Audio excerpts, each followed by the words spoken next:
nuevamente en otro video de hoy y esta vez quiero seguir hablándote sobre otro tema bien interesante y, y voy a tomar como referencia un punto de apoyo, eh, se llama el Taleb. El Taleb es el día 16 en el libro de los misterios de Jonathan Kahn. Jonathan Kahn eh, dice que él causó revuelto nacional e internacional en superventas del New York Times con el libro El Presagio, El Misterio del Shemitah. Abre ahora un asombroso cofre de tesoros que contienen los misterios de los tiempos. Jonathan Kahn lidera Hope of the World Ministry, un alcance internacional de enseñanza, evangelismo y proyectos de compasión por los necesitados. También dirige Jerusalem Center Beach en Israel, un centro de adoración formado por judíos gentiles y personas de todo trasfondo a las afueras de la ciudad de Nueva York, en Wayne, Nueva Jersey. Es un orador muy solicitado en América y otras partes del mundo. Jonathan Kahn. Yo tengo varios libros de él y me parece muy interesante. Ok, quiero hablarte hoy del tema el Taleb. El Taleb dice así: él me llevó por una quebrada que se abría a un valle.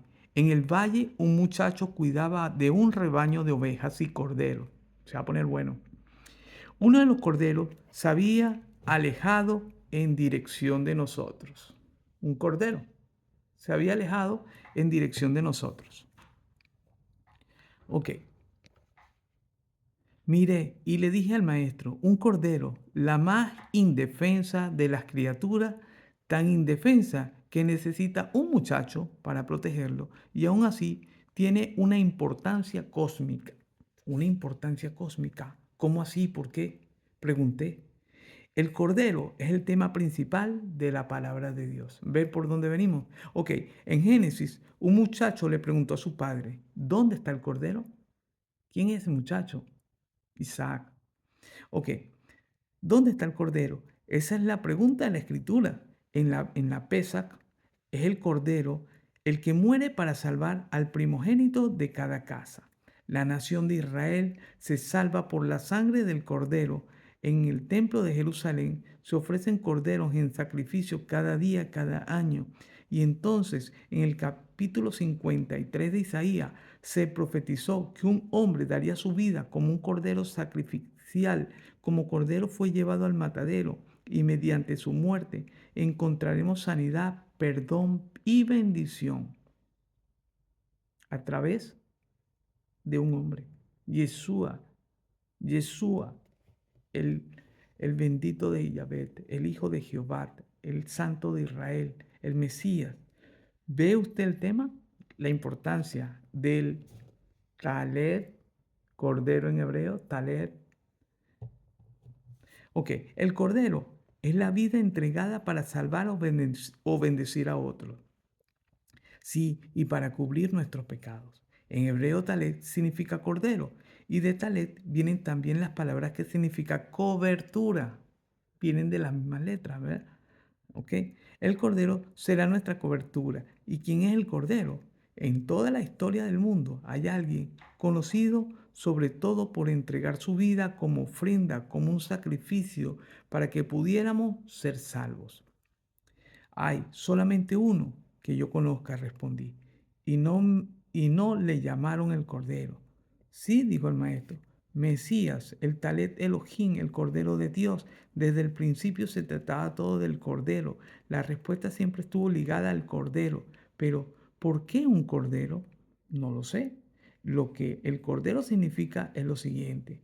Habrá alguien que es totalmente puro, inocente, sin tacha, sin maldad, y es alguien que entregará su vida para salvar a quienes no son, no son inocentes. Pero, ¿qué es sin tacha, que es totalmente puro y bueno? ¿Cuál es el misterio del Cordero? Dígamelo.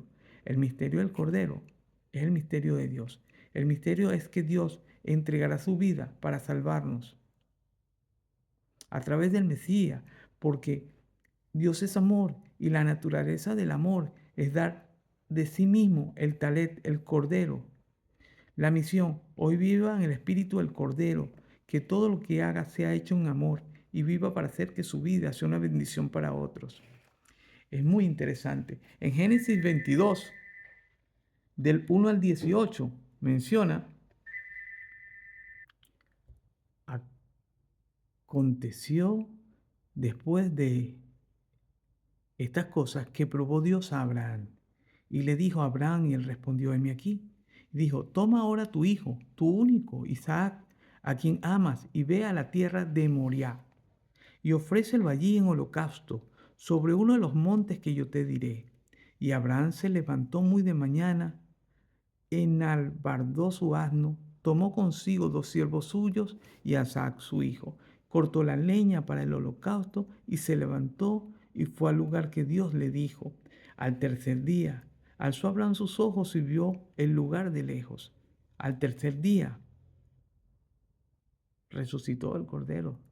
Ok, entonces dijo Abraham a sus siervos: esperad aquí con el asno, y yo y el muchacho iremos hasta allí y adoraremos y volveremos a vosotros. Jesús entró en un asno.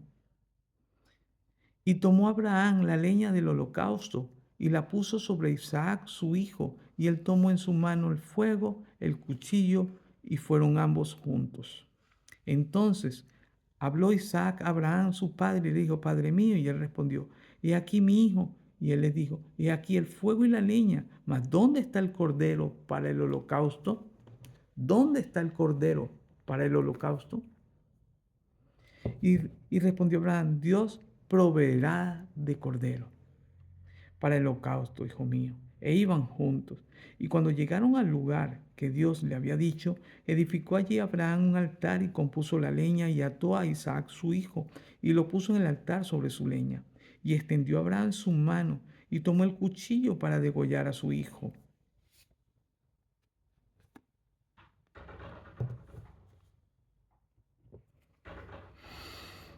Entonces el ángel de Jehová le dio voces desde el cielo y dijo: Abraham, Abraham. Y respondió: heme aquí. Y dijo: no extiendas tu mano sobre el muchacho, ni le hagas nada, porque yo conozco que temes a Dios, por cuanto no rehusaste a tu hijo, tu único. Entonces alzó Abraham sus ojos y miró. Mira lo que miró. Y aquí que a sus espaldas un carnero estaba trabado en un zarzal con sus cuernos. Y fue Abraham y tomó el carnero y le ofreció holocausto en lugar de su hijo.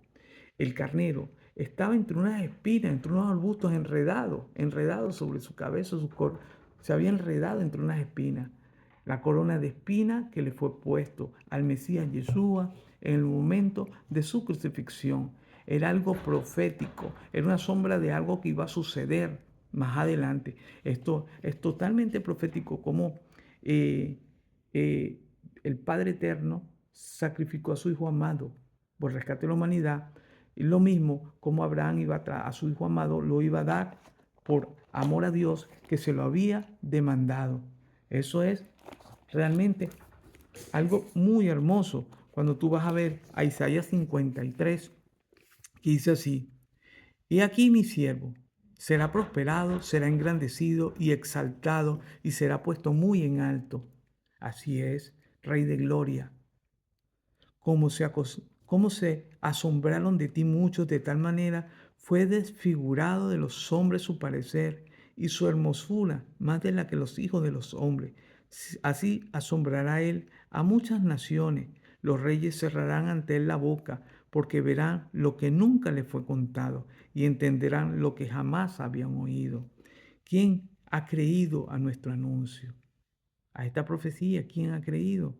¿Y sobre quién se ha manifestado el brazo de Jehová? El brazo de Jehová es Yeshua. Subirá cual renuevo delante de él, y como raíz de tierra seca, no hay parecer en él ni hermosura, y le veremos más inatractivo para que no le deseemos. Él fue despreciado y desechado entre los hombres, fue un varón de dolores, experimentado en quebranto, y como que escondimos de él el rostro y fue menospreciado y no lo estimamos.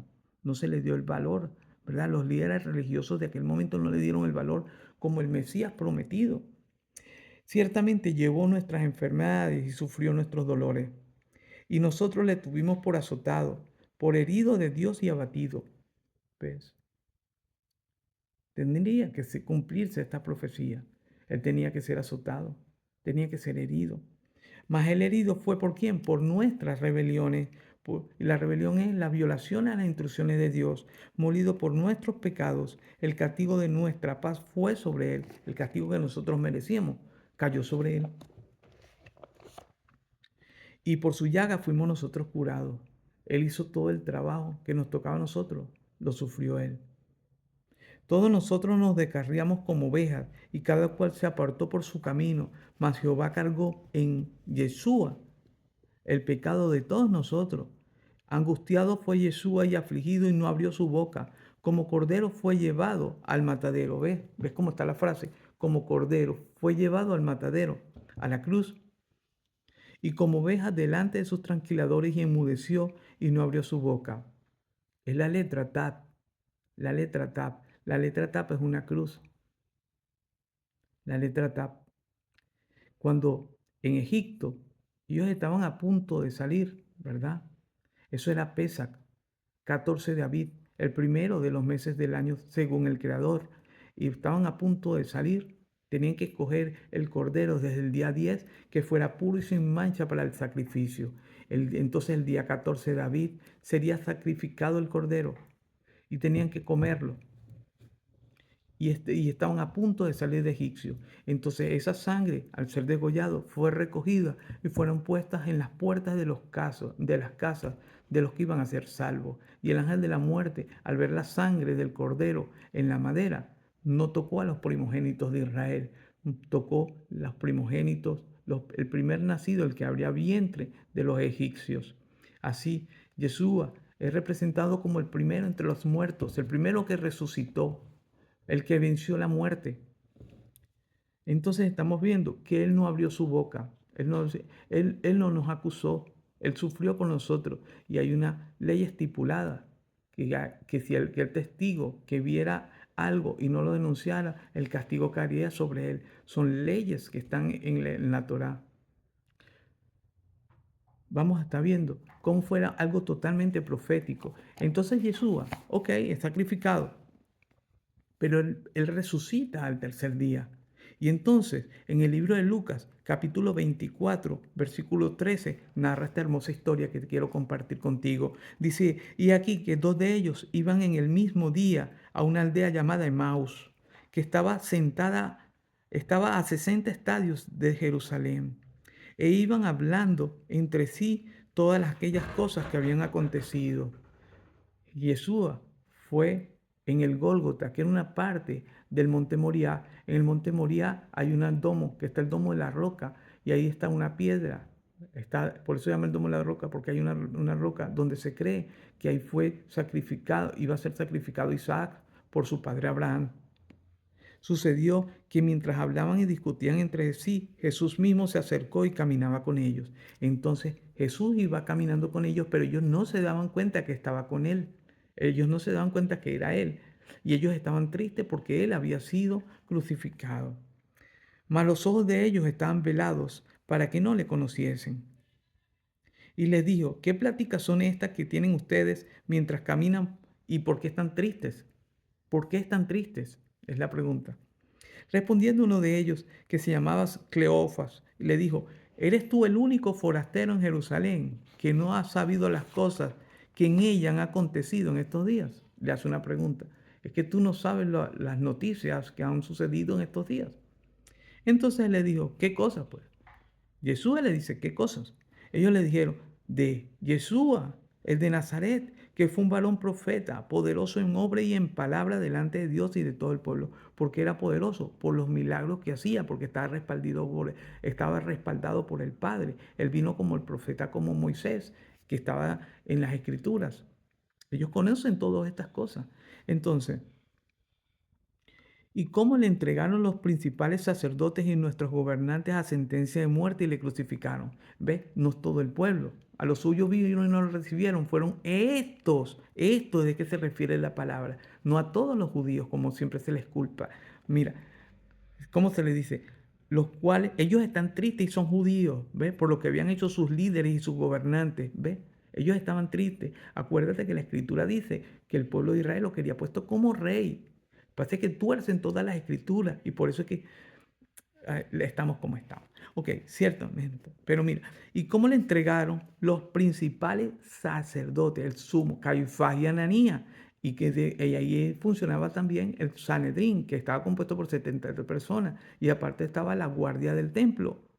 Si no estudiamos con profundidad todas estas cosas, no nos damos cuenta. Ellos fueron los que le entregaron, no fue el pueblo. Pero nosotros esperamos que Él era el que había de redimir a Israel. Entonces ellos están esperando que Él era el Mesías. Él tenía que destruir a todos los enemigos de Israel. Que los redimiera, ¿verdad? Que redimiera al pueblo, destruyera a los romanos, como lo había hecho todos los anteriores, como fue David, como fue Josué, como fue Sansón, Gedeón y todos aquellos anteriores que habían sido levantados y habían destruido a sus enemigos. Y como las profecías hablan del Mesías que va a destruir a todos los enemigos de Israel. Entonces ellos dicen, pero nosotros estamos esperando que Él era el que había de redimir a Israel. Y ahora además de todo esto, hoy ya es el tercer día que ha acontecido. ¿Por qué dice? Porque les había prometido que resucitaría el tercer día. Aunque también nos ha asombrado de unas mujeres que están de entre nuestro grupo, las cuales antes del día fueron al sepulcro y como no hallaron su cuerpo, vinieron diciendo que también habían visto ángeles quienes les dijeron que Él vive. Por supuesto, estaba con ellos, pero ellos no se daban cuenta. Y fueron algunos de nuestros al sepulcro y hallaron así como las mujeres habían dicho, pero no lo vieron. Pero a Él no lo vieron. Entonces Él les dijo, oh insensatos, mira, aquí viene Yeshua y les dice algo muy interesante. Y les dice, oh insensatos y tardos de corazón para creer todo lo que los profetas han dicho. Lo que acabamos de leer en Isaías 53. Y eso ustedes no creen en los profetas. Y así le pasa a mucha gente hoy que no creen en los profetas. Ustedes no creen en lo que los profetas han hablado acerca de mí. O lo que ha dicho el profeta David. Sí, el rey David fue profeta y en los salmos hace muchas profecías. En el Salmo 22, Salmo 21 y muchos otros salmos, Salmo 110, hablando del Mesías. ¿Ve? Que no dejará su cuerpo en el área, que sería atado de manos y pies, que perros me han rodeado. Todas esas profecías acerca de él, que le darían de tomar vinagre, cosa amarga en vez de agua. Así. Entonces dice, Jesús en el capítulo 24 del libro de Lucas, versículo 25, ve y busca, dice, oh insensatos y tardos de corazón para creer, para que crean en todos los que los profetas han dicho. Y le hace una pregunta, ¿no era necesario que el Mesías padeciese estas cosas y entrara en su gloria? Para entrar en gloria tenía que pasar por estas cosas. Y comenzando desde Moisés, Génesis, Éxodo, Levítico, Número, Deuteronomio. Mira, el versículo 27, Lucas 24, 27. Y comenzando desde Moisés. ¿Quién escribió Génesis, Éxodo, Levítico, Número, Deuteronomio? Moisés. Y siguiendo por todos los profetas, les declaraba en todas las escrituras lo que decían de él. Acuérdate que para ese entonces no existía el Nuevo Testamento. Les estaba mostrando desde Génesis hasta todos los libros lo que hablaban de él. Y uno de esos era Enoch. Si tú estudias el libro de Enoch, vas a ver la cantidad de profecías que hay acerca del Hijo del Hombre. Y llegaron a la aldea donde iban, y él hizo como que iba de lejos. Mas ellos le dijeron, quédate con nosotros, porque se hace tarde y el día ya ha declinado. Entró pues a quedarse con ellos. Y aconteció que estando sentado con ellos a la mesa, tomó el pan, lo bendijo, lo partió y les dijo. Entonces fue cuando se les abrieron los ojos y lo reconocieron, mas él desapareció de su vista. ¿Ve? Habían cosas que tenían que acontecer, que el Cordero iba a morir por nuestros pecados. Y eso es lo que narra el libro de Hebreos y lo que es la tarea de Yom Kippur. Yom Kippur, el día de expiación de los pecados que habla el libro del libro de Hebreos. Bueno, hasta aquí el Cordero se llama el tema de hoy, el Talek. Shalom.